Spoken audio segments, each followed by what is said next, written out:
tugiye gukora porogaramu yo muri javascript yo gucana itara no kurizimya. Uburyo ibintu bikora, ushaka amafoto abiri, ifoto imwe y'itara ryaka n'ifoto yindi y'itara rijimije, ukarisevinga muri folder ugiye gukoreramo, ubundi javascript ikaza ihinduranya ayo mafoto. Nta bundi buhanga bisaba, nirwo rugero tugiye gukora. Nakoze file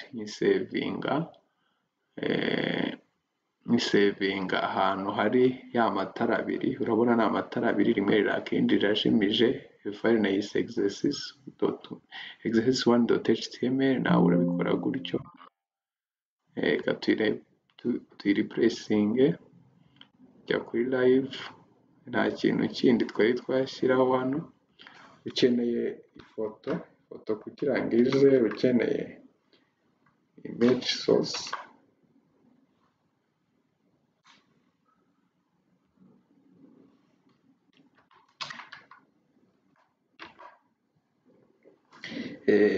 Batuzaniye aya mafoto. Ifoto ya mbere ibanzamo ni ifoto ijimije.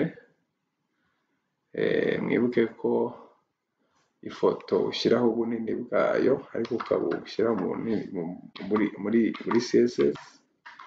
CSS ni style, ugashyiraho ubunini bw'iyo foto.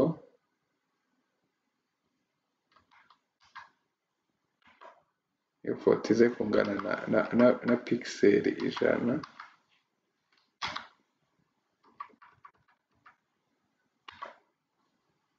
Iyo foto ize kungana na pixel 100, ugomba kwirinda space zirimo ubusa. Reka turebe uko bibaye bimeze. Hagomba kuza ifoto ijimije, ukaraninga hano ukanze kuri akamenyetso.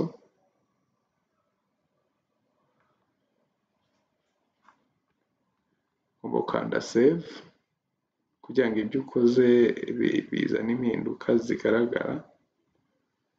Murabona ko hajemo ifoto ijimije. Icyo tugiye gushyiramo ni amabuto abiri. Buto imwe iri bwatse, indi ikazimya. Ugashyiramo buto, turayita off cyangwa se tuyite on, kwatsa.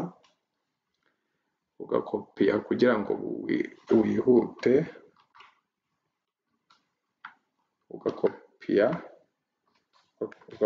kugira ngo wihute, ugapestinga.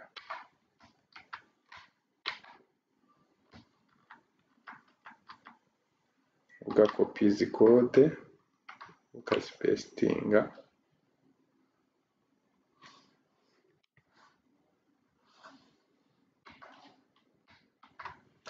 Ahandi ukagira off. Tugiye gushyiramo kode ziza gutuma dushyiraho javascript, ariko urabanza ugashyiramo type y'iyo button. Type ya button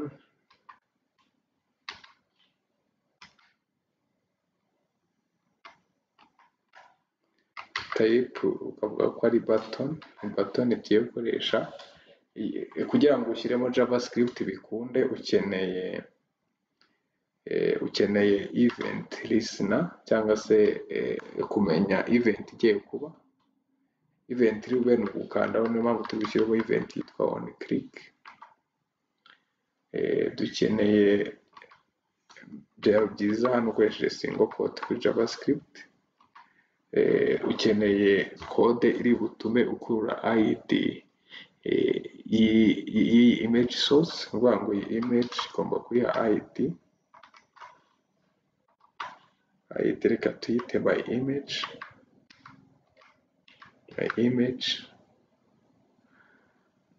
Ahangaha kugira ngo ukurire ya my image ukoresha agakode kitwa document.get element by id. Document.get element by id, ugashyiraho utu tumenyetso. Imbere ugashyiramo iyo id iyo ariyo. Byaba byiza uyikopi ukayipestinga, ubwo buryo bwihuta.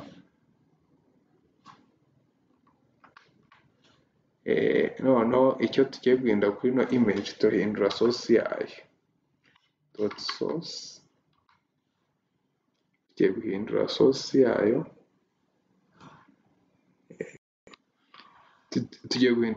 yayo, ushyiraho echo, ugashyiraho iriya image nshyashya ituma ryaka, twahise l on dot gif kubera ko extension ari gif y'iriya foto ituma byaka, ugasevinga. Tugiye kureba impinduka zabaye. Urabona ko ndi gukanda on bigakunda kubera ko nahise mpindura source ziriya foto. Dukeneye gukanda kuri off bigakunda. Kugira ngo bikunde procedure ni imwe, urashyiraho type y'iriya button, ushyiraho ko ari button, ushyiraho event umuntu agiye guklika,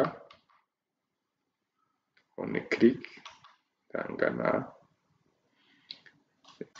Ni byiza gutandukanya n'amagambo.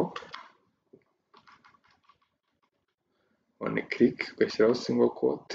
Tugiye gukoresha rya jambo document dot get element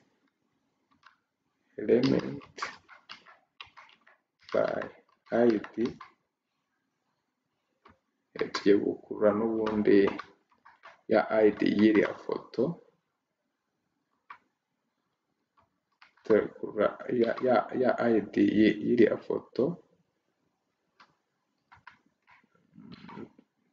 cyangwa se ukayikopiya gutya, copy paste hano. Tugiye guhindura id yayo, ujya ku ifoto ugahinduraho source yayo, niyo mpamvu tuyishyiraho dot source,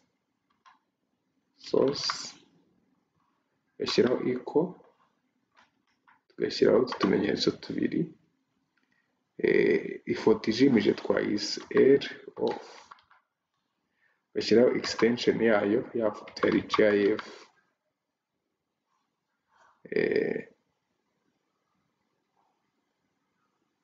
code ni izi ngizi, ubundi ugasevinga.